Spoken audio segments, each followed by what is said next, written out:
Assalamualaikum warahmatullahi wabarakatuh. Om Swastiastu, salam kebajikan. Untuk saudara saya yang ada di Jawa Barat, Sampurasun. Oke, ketemu lagi dengan Bang Arju malam hari ini. Bang Arju mau mengucapkan terima kasih sebesar-besarnya kepada rombongan studi banding dari Desa Ngerawan, Kabupaten Semarang kemarin pada waktu hari Kamis kalau nggak salah, berkenan untuk berkunjung ke rumah Arju. Ya, sekali lagi kami terbuka bila ada sederek-sederek sedulur sedaya yang mau berkenan berkunjung ke rumah Arju. Walaupun mungkin saya tidak bisa memberikan sambutan dan suguhan yang sempurna ya. Hanya apa adanya.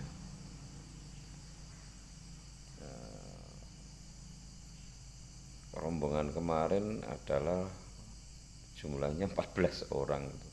Bang Arju juga rada kaget ketika dikabari 14 orang. Katanya itu rombongan dari keluarga besar perangkat desa dan BPD, yang sebenarnya kemarin hanya bertujuan untuk konsultasi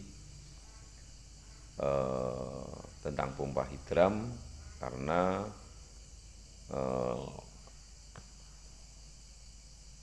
selama ini juga sedulur-sedulur desa Ngerawan itu menggunakan pompa hidram. Udah beberapa tahun menggunakan pompa hidram, dan sharing-sharing, intinya sharing-sharing tentang pompa hidram, menanyakan lebih jauh tentang pompa hidram kepada Bang Arju. Sebenarnya Bang Arju juga agak bingung juga, karena Bang Arju merasa banyak kekurangan, tetapi gimana lagi, Bang Arju hanya bisa menyampaikan apa yang Bang Arju pahami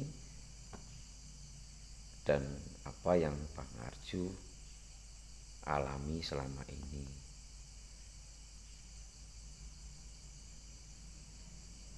Tentang pompa hidram itu sendiri, terutama hidram Arju. Jadi terutama tentang pompa hidram Arju. Dan kemarin beliau sempat memberikan video tentang pompa hidram yang beliau pakai selama ini.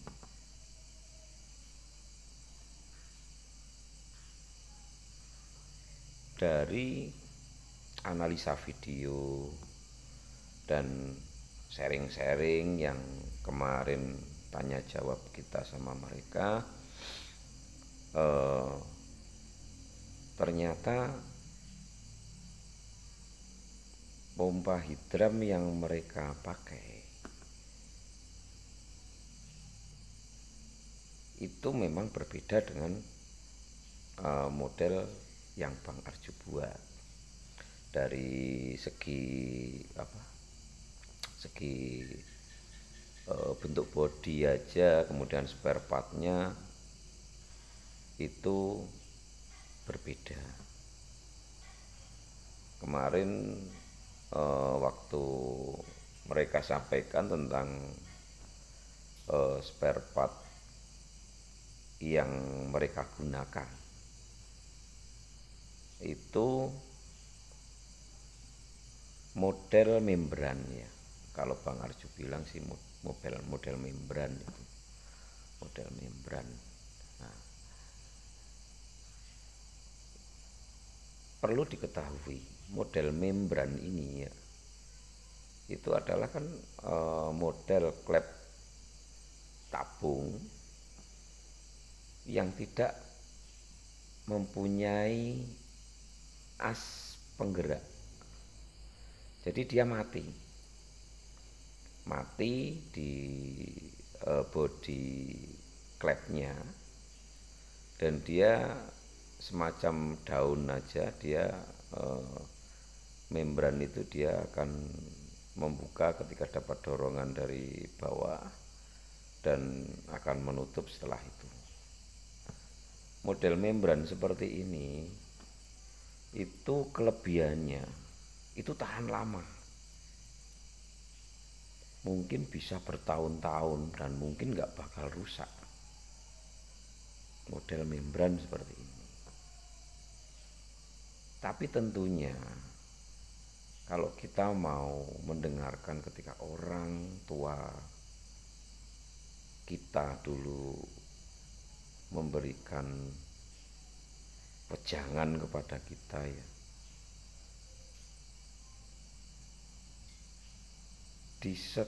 di satu sisi ada kelebihan,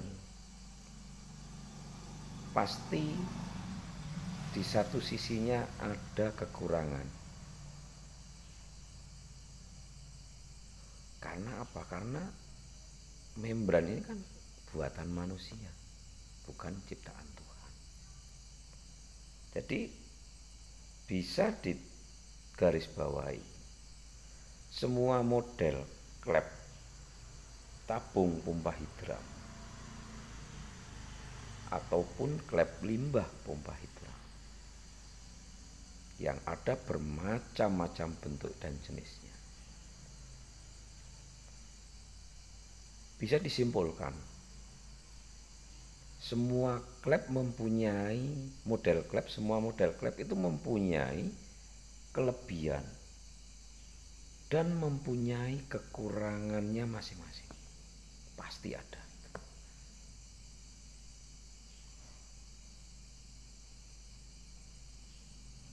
Nah, kesimpulan yang Bang Arju petik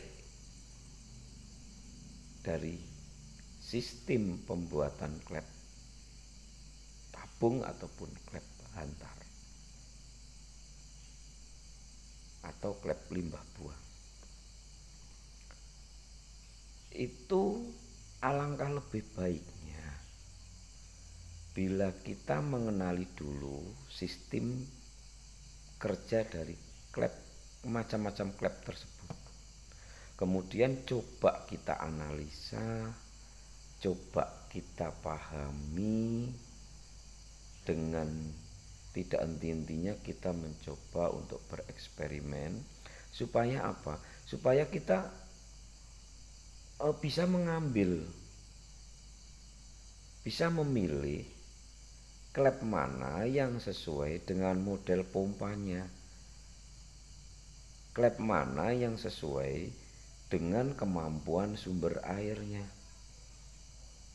klep mana yang sesuai dengan besaran outputnya, klep mana yang sesuai dengan beban, jarak, ataupun ketinggian outputnya.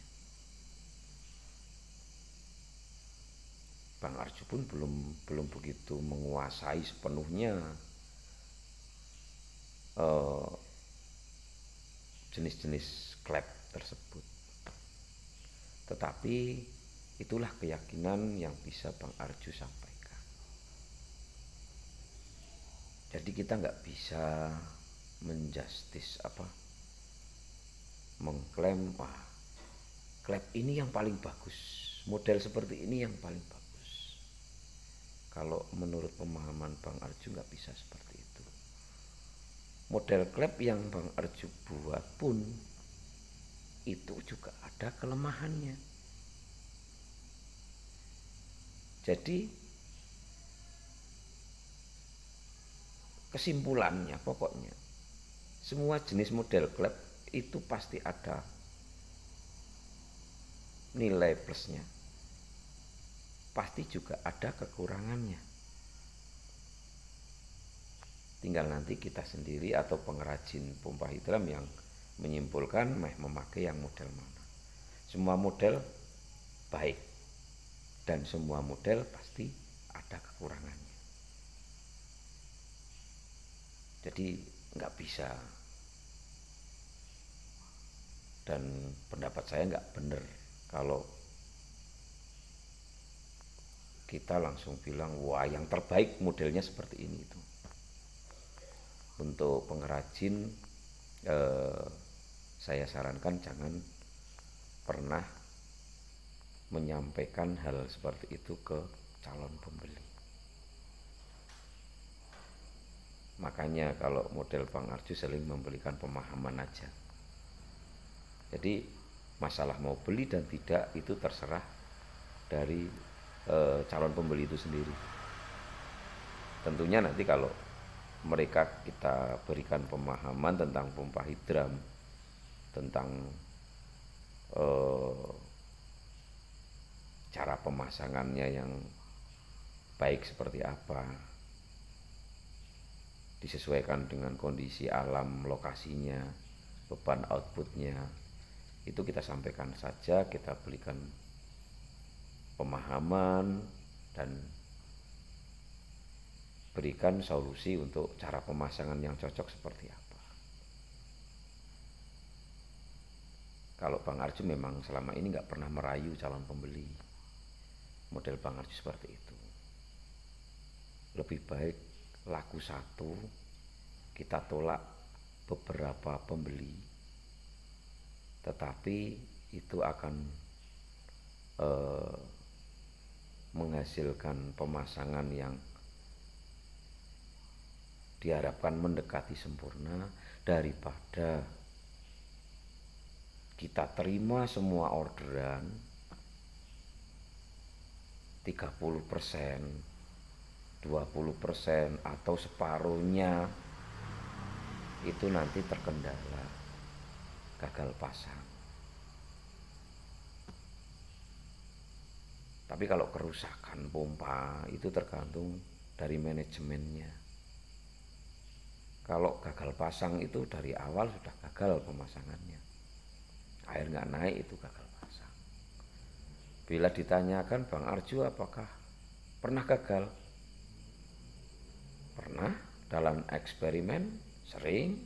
Tapi kalau untuk penjualan, seingat Bang Arju baru dua kali selama 2017 sampai sekarang itu baru 2 kali.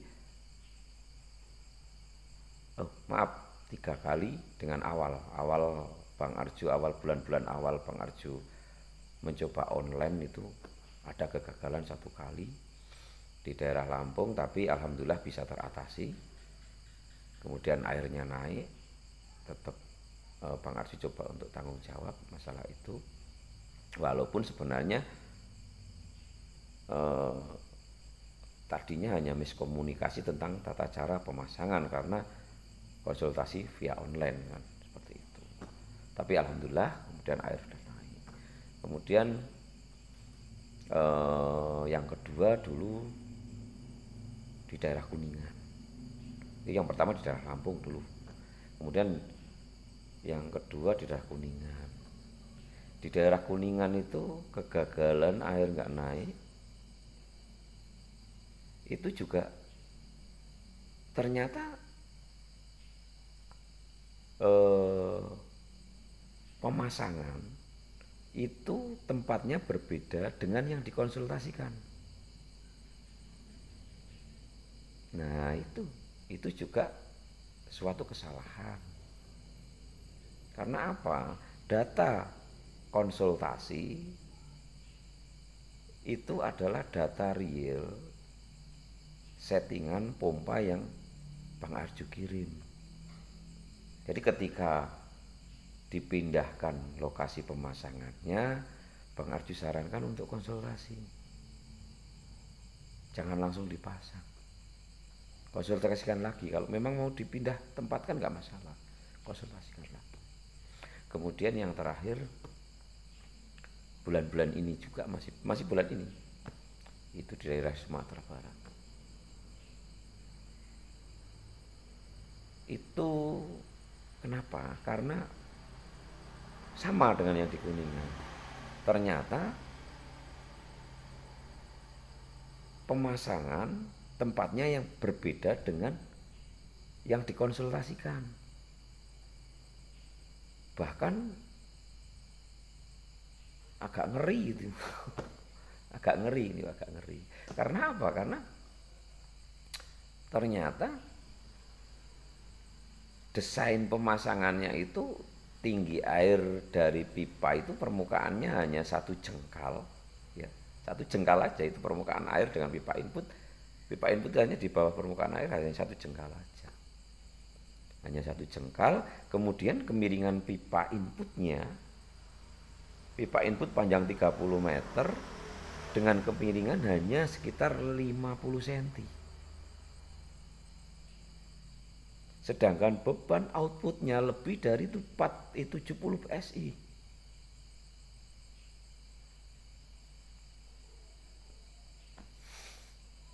Gimana nggak pusing? Pusing sekali. Padahal di konsultasi awal itu tinggi air di dalam bak itu minimal 1,5 meter sampai 2 meter. Permintaan Bang Arju 2 meter tinggi airnya. Ketinggian bendungan itu 2 meter. Pipa input di bawahnya itu 2 meter dari permukaan air. Kemudian elevasi pipa input katanya 1,5 meter sampai 2 meter. 1,5 meter is okay. Itu konstruksi awal yang disetujui, itu tinggi air dalam bak pendorong, bak penenang itu 2 meter. Kemudian elevasi pipa input kemiringannya itu vertikal 1,5 meter, 1 meter sampai 1,5 meter. Itu yang Bang Arju setujui. Dengan panjang pipa input 24 meter sampai 30 meter. Itu rekomendasi konstruksi yang saya berikan dengan data-data dan konsultasi yang selalu intensif kita jalin komunikasinya sebelum pembelian pompanya. Nah, ternyata realisasinya tempatnya berbeda. Nah, itu adalah contoh ya, contoh bahwa pemasangan hidram keberhasilannya itu bukan semata-mata pompanya besar atau kecil, mahal atau murah, spare partnya seperti apa, bukan semata-mata seperti itu. Tetapi banyak faktor.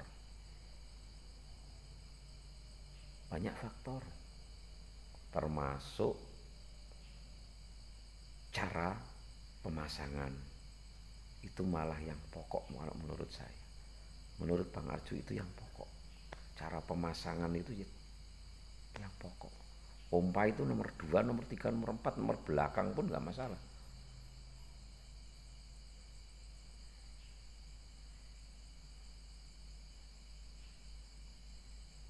Jadi sekali lagi,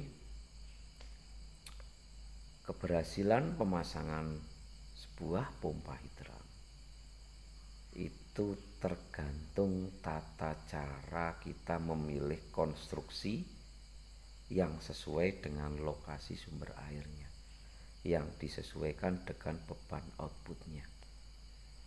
Diibaratkan kita mendorong mobil, sumber air itu adalah tenaga penggerak pompa. Ketika mobil mogok, yang mendorong mobil itu adalah tenaganya. Nah, beban mobil itu adalah outputnya. Kalau tenaganya lebih kecil atau sama dengan yang didorong, ya nggak mungkin air itu bakal naik. Itu loh. Makanya evaluasi, saran Bang Arju memilih pompa hidram itu disesuaikan dengan kebutuhan. Tapi memasang pompa hidram disesuaikan dengan lokasi alam dan beban outputnya. Lokasi alamnya seperti apa, kontur permukaan tanah seperti apa, beban outputnya tingginya kayak apa, jauhnya seberapa. Itu adalah perhitungan kita menentukan konstruksinya. Jangan asal-asalan.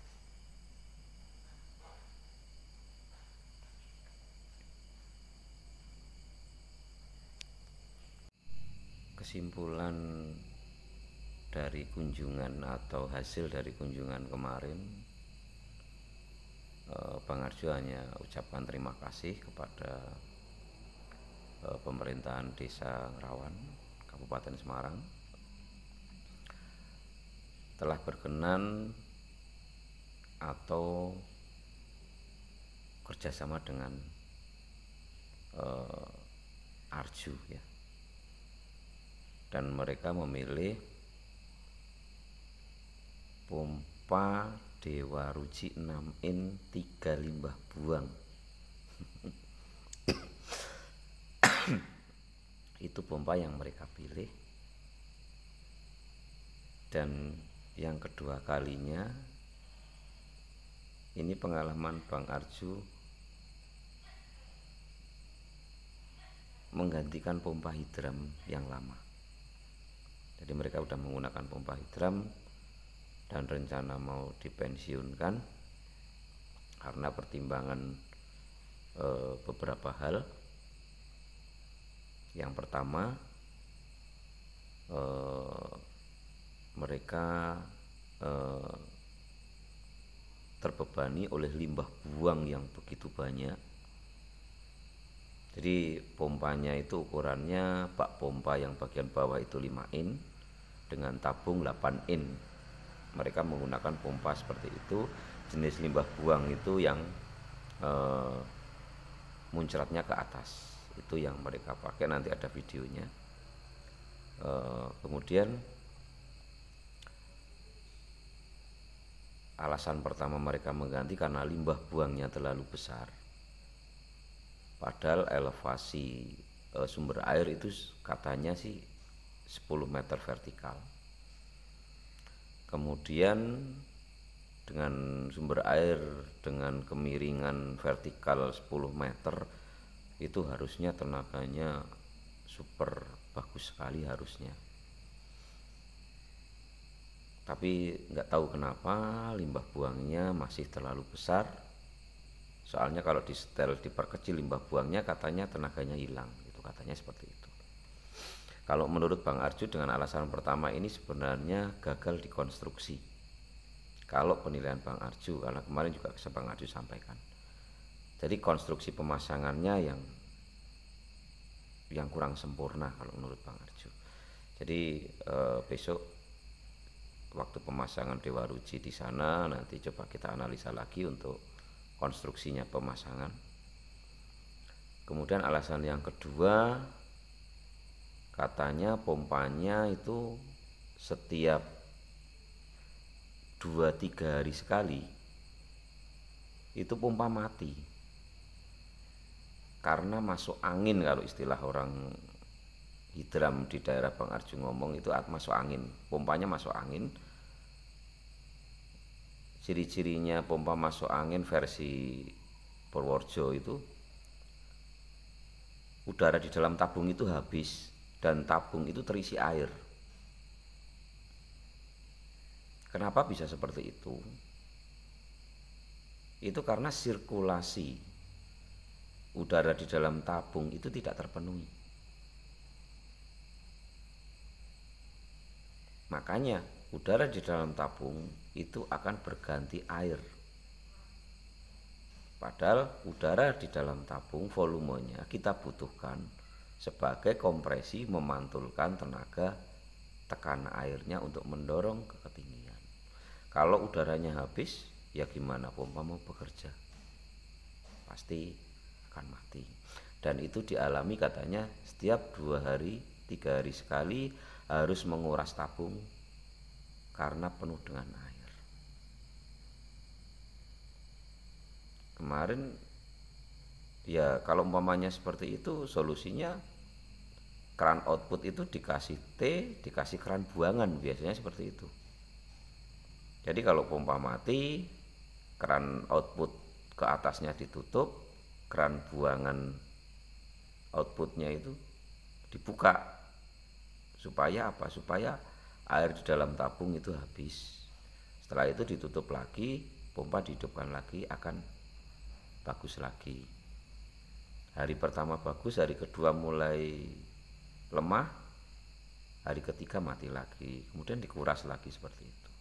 Itu ciri-ciri dari pompa hidram yang sirkulasi udara di dalam tabung tidak terpenuhi. Seperti itu. Oke. Dua alasan itu katanya yang menjadi pertimbangan bagi mereka untuk mengganti pompanya dengan pompa Arju.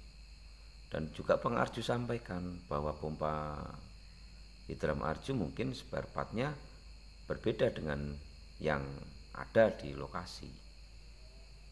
Butuh perawatan, butuh pemahaman, seperti nanti ada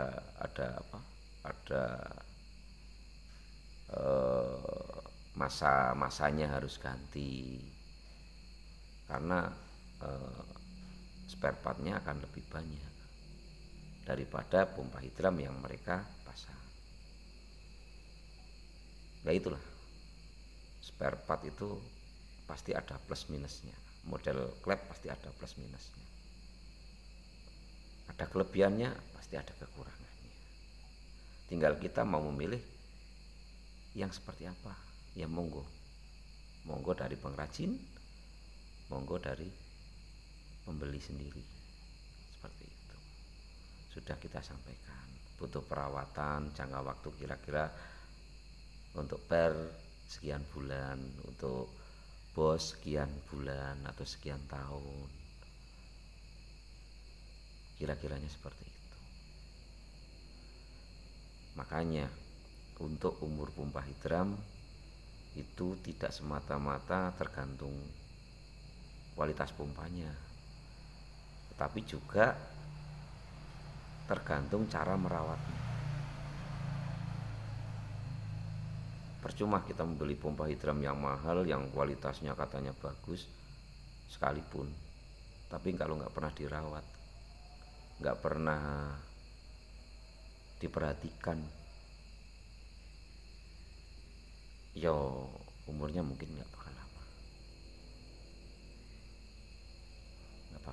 Karena pompa hidram buatan manusia, bukan ciptaan Tuhan. Nggak ada yang sempurna. Bang Arju nggak berani, makanya ditanya berani menjamin sampai berapa tahun, atau Bang Arju promosi kuat sampai puluhan tahun, nggak berani Bang Arju. Dari awal Bang Arju sampaikan nggak berani seperti itu. Daripada nanti Bang Arju menjanjikan hal-hal yang belum Bang Arju ketahui, di hari esok itu akan seperti apa, karena banyak faktor. Umur dari pompa hidram itu banyak faktor yang mempengaruhi. Gak bisa hanya pompanya saja, itu gak bisa. banyak hal. Amatilah, gunakan insting kita untuk mengamati pompa hidram. Jangan sekedar menggunakan opini, tapi keyakinan dan hati kita. Orang nggak punya keyakinan, nggak punya masa depan. Kalau orang hanya coba bermain di opini, dia akan ketinggalan.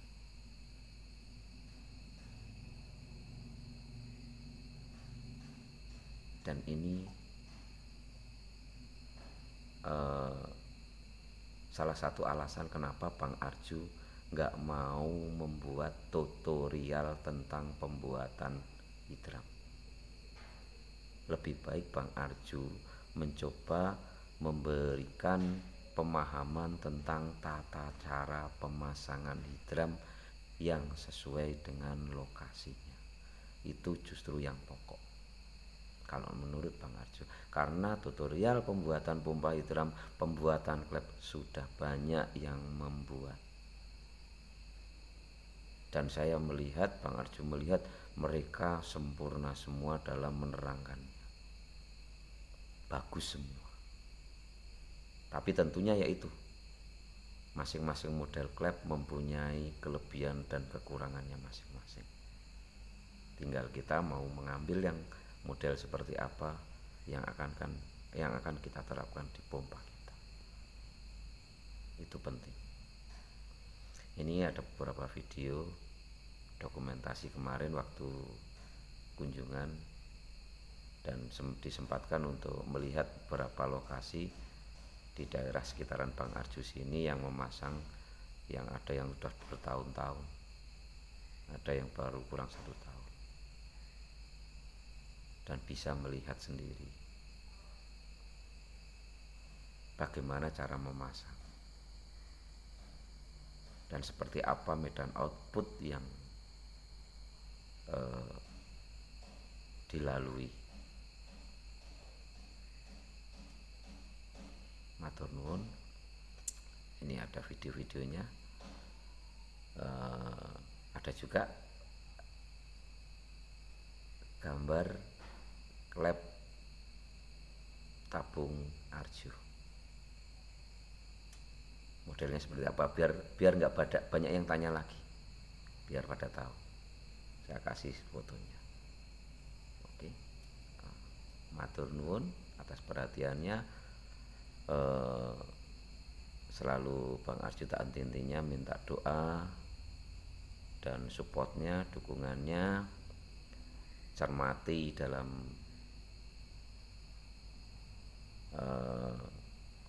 selalu cermati kalau melihat video-video dari Bang Arju.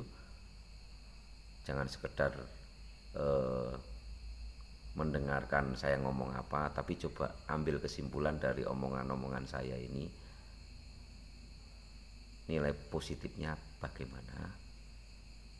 Karena Bang Arju menyadari Bang Arju hanya seorang manusia biasa yang tentunya pastinya banyak kekurangan, kekhilafan pasti ada. Dan mohon untuk like, subscribe,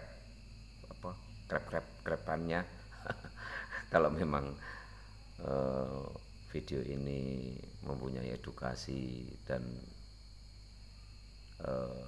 dirasa menguntungkan, memberikan wawasan baru, bolehlah Bang Arju minta untuk disebarluaskan. Matur nuwun sangat atas doa-doanya. Semoga Bang Arju selalu bisa berinovasi untuk NKRI, untuk kemajuan negara Republik Indonesia ini. Karena hanya seperti ini yang bisa Bang Arju perbuat untuk sumbangsih kepada negara ini. Mohon dukungannya, mohon doanya. Matur nuwun sekali. Wassalamualaikum warahmatullahi wabarakatuh.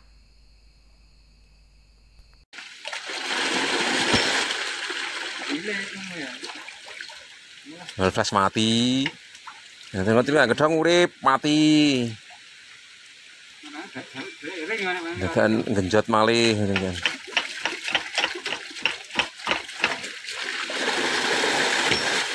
Cilik.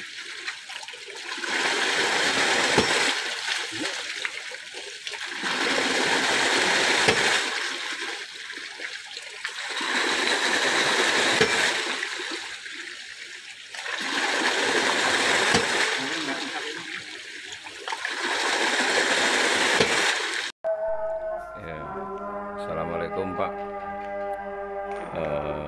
Niki wau pengecatan dasar, nembe pengecatan dasar cuman dereng roto kan.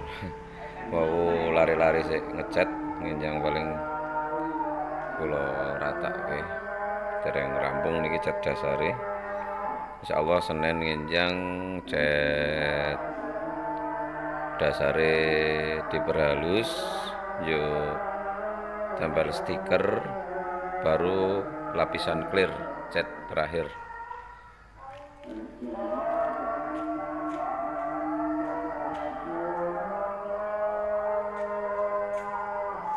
Insya Allah tidak mengecewakan.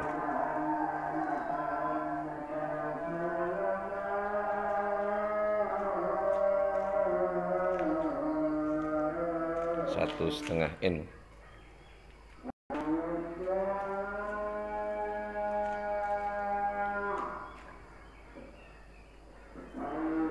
Bobote niki kadose 8 kilo. Belum punjul. Total nek pun dados niki 70-80 kiloan bobote.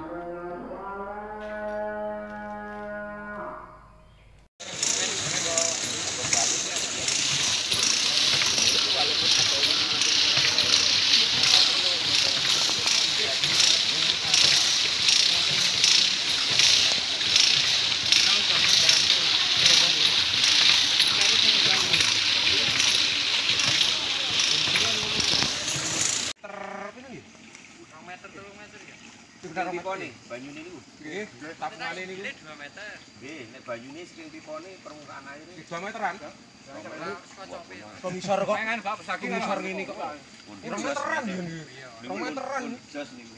Bae diporot durung melih. Nggih. Nah, niku kan pernapasane mboten enten nggih. Porot. Nek niki pernapasane dikuras nggih. Tapi efeke nek jalure munggah medun angin. Tabung semono niki nggih. Ayo iki. Tabung cilik kuwi lho. Nggih niku telung. Lah sing loro tulis ngene. Mboten niku setunggal-tunggal. Mboten sing loro lho sing sebelah-sebelah itu. Nggih cilik ya. Niku pun anu. Pun kula rehab klepe ngen kula niki klep tabung iki. Nek waune nggih mboten enten sementen iki medal. Niku pun kula anu Mas. Dirubah nggih. Nggih dirubah niku. Dirubah wong karang niki do sami kerja dengan kula niki anu mriki kabeh. Niku masuk angin eleke ngeten niku. Mulai gede kok. Dadi pas mlengkung ngeten iki. Tadi gede dhewe iki. Pipone teng inggil niku mlengkung. Posisine ngeten iki. Lah niki udara saking ngandhap niki kan mboten purun medun. Lah ngumpul-ngumpul teng mriki akhirnya napa menyumbat. Lah nek pun kesumbat otomatis niki banyu niki gelem jebol nek niki udara pun jebol. Nah niku mulane kadang Mas. Nggih. Ah niku nek pas banter ngeten niku nembe jebol niku.